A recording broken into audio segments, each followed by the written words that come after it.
주택 공급을 늘려달라는 대통령의 주문이 있은 지 한 달 만에 발표된 종합대책입니다. 이번에는 부동산 시장 안정시킬 수 있을까요? 이 권혁중 경제평론가와 함께 자세히 짚어보겠습니다.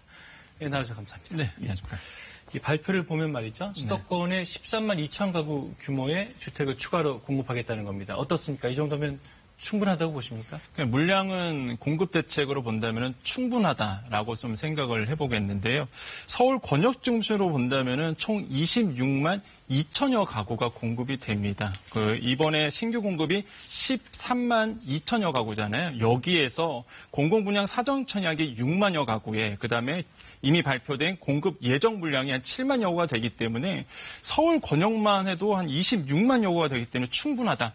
이 범위를 좀 더 넓혀볼까요? 서울 수도권까지 포함하게 되면은 무려 127만여 가구가 됩니다. 왜냐하면 127만여 네, 가구, 엄청나죠. 전체적으로. 네, 3기 신도시가 여기 한 77만 호를 차지하고 있기 때문에 그렇거든요. 그러니까 엄청난 물량이 공급될 예정이기 때문에 물량 측면에서 본다면은 충분하다라고 말씀을 드립니다.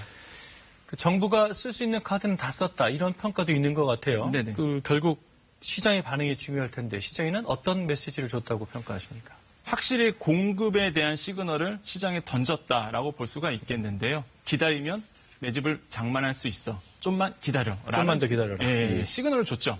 그래서 이제 지금 현재의 30대, 40대 중심으로 불고 있는 패닉바잉 현상. 이런 것은 어느 정도 수면 아래로 잠재울 수 있는 충분한 양이다라고 생각을 해봅니다.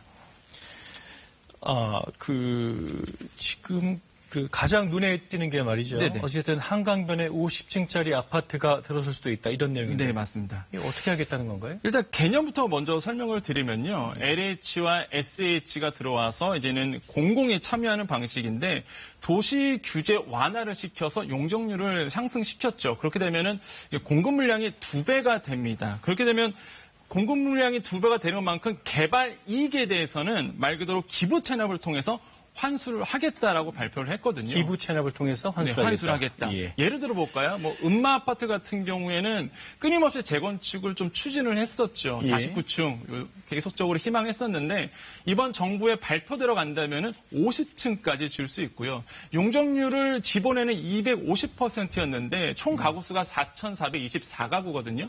그럼 용적률 500%까지 상승시킨다 그러면 1만여 가구가 나옵니다. 엄청난 물량이라고 보시면 되겠고요. 대신 늘어난 용적률만큼 50에서 70%는 기부 체납하는 방식으로 흐르게 됩니다. 그렇게 되면은요, 이 조합원과 일반 분양이 7,500여 세대가 나오고 여기에 2,500여 세대 같은 경우에는 이제 공공 임대 방식 또는 공공 분양 방식으로 나오거든요. 그래서 총합하는 한 2,500여 세대는 공공이다, 임대다. 그래서 물량 자체가 크다라고 좀 생각을 해봅니다. 근데 이렇게 하려면 말이죠. 집주인들, 네네. 그러니까 재건축 조합원들이 여기에 동의를 해야 되는 건데. 네네. 어떻게 좋아할까요? 어떨까요?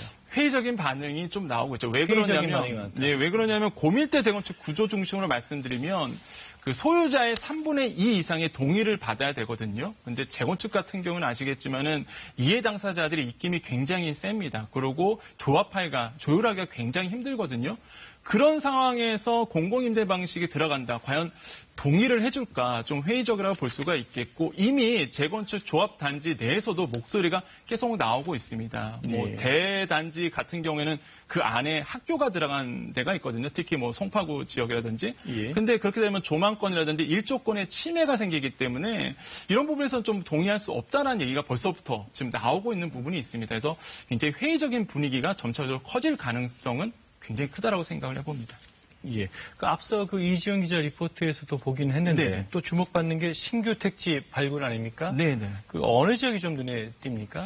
그러니까 딱 특징을 봤을 때 지금 뒤에 화면 나오고 있는데요. 강남권에 지금 조달청 나오고 있잖아요. 지방조달청이라든지 국립외교원이라든지 이쪽에 대한 강남권에 대한 공급이 낮다는 부분에 대해서 굉장히 고무적이다라고 생각을 해보겠는데요. 특히 서울지방조달청 같은 경우는 강남 한복판에 있습니다. 그렇네요. 위치적으로. 고속버스 터미널과 가깝고 서초역에서도 걸어갈 수 있는 위치거든요. 가보시면 아시겠지만 약간 경사가 있지만 그래도 굉장히 땅 위치가 좋아서 여기에 물량이 1,000세대가 들어옵니다. 그러면은 아무래도 공급 부분, 그러니까 20대, 30대 실소자 중심으로는 인기를 끌 수밖에 없는 지역이다라고 좀 생각을 해보겠습니다. 그런데 말이죠. 방금 강남권 말씀하셨는데 네네. 이 정도 규모면 어떤 치솟고 있는 강남 집값에도 영향을 줄 만큼의 그런 규모입니까? 네, 총 강남권을 본다면은 이제 서초 2곳, 강남 2곳 해갖고 한 4,000세대가 나오게 되고요. 물론 재건축은 예외입니다. 재건축은 종합이 승인이 되는 물량이고 정부가 마련한 신규 대책만 본다면은 총 한 4,600여 세대가 실제 신규 공급이 되거든요. 이 정도 물량 정말로 강남구에서 쥐어짜냈다고 할 정도로 강남 지역에서 강남구에서 지어졌다. 그 정도로 정말로 나올 데가 없는데 나온 물량이기 때문에 충분히 뭐 실소자 중심으로 인기를 끌고 충분한 공급 대책이 될 수 있다라고 좀 생각을 해봅니다.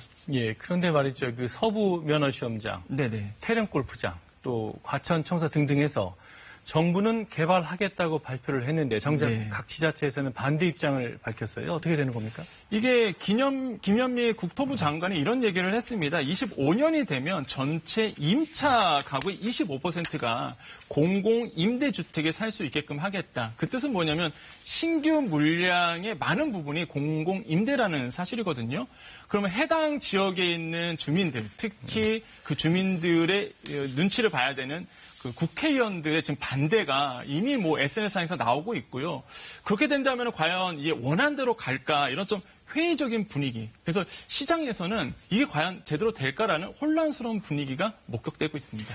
그런데 또 일각에서는 이런 걱정도 있더라고요. 네네. 이번 대책으로 전셋값은 오히려 계속 더 뛸 수도 있다. 네네. 이거는 맞는 겁니까? 뛸 수밖에 없죠. 뛸 수밖에 없습니까? 네, 왜 그러냐면 실제 이제는 구매 수요가 대기 수요로 넘어갈 수밖에 없거든요. 특히 위치가 서울 안에 있기 때문에 실수요자 중심으로 인기가 많을 수밖에 없습니다. 그러면은 아파트를 살려 하신 분들이 미루게 되고요. 특히 임대차 3법이 통과된 마당에 더더욱 전세에 대한 수요가 높아질 수밖에 없습니다. 그래서 이러한 어떤 정책적 시그널과 같이 맞물려서 전세는 계속적으로 인기가 많아지고 예. 그렇게 된다면은 오히려 또 반대로 좀 생각해 본다면은 집값 안정에는 도움이 될 것 같다라는 생각을 좀 해보겠습니다. 예, 오늘 말씀 잘 들었습니다. 네, 감사합니다.